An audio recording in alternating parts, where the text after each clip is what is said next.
Loud whistles cheer them on as a group of runners pound the pavement, taking the last few steps, smiling and waving as they make their way to Mile Zero on Dallas Road.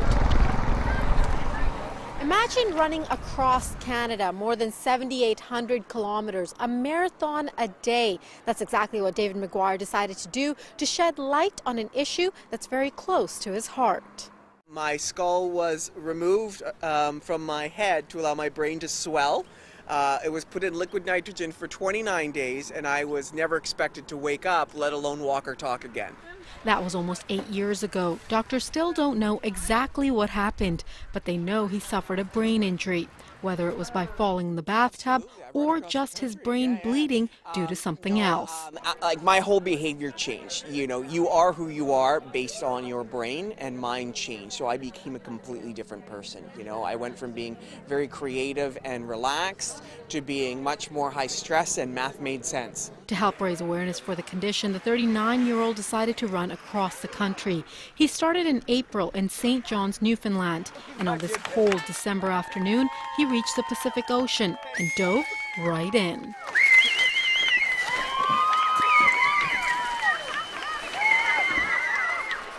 I'm really glad I have short-term memory loss. Yeah, I don't think I would have continued. There were parts that I hit like 180 km/h winds. I was in whiteout conditions.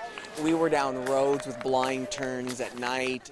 Every 3 minutes, someone in Canada gets a brain injury, and that includes concussions.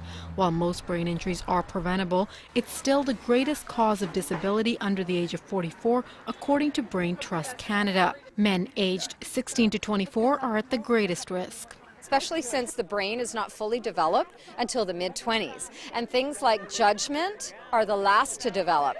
And so that's why youth are often participating in high-risk activities, but they don't have the judgment to know where their limits are.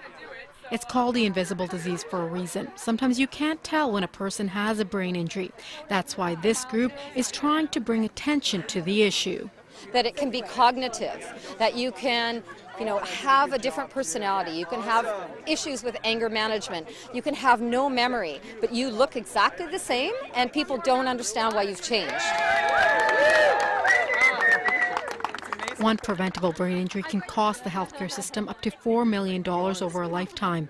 So McGuire says one of the messages he really wants to get out: put on a helmet. That was the whole point. If I got one kid to wear a helmet, it was all good. Over the course of his run, McGuire raised an estimated $75,000. Now it's time for him to take care of himself, find a job, and get on with his life. In Victoria, I'm Sucheta Singh for The Daily.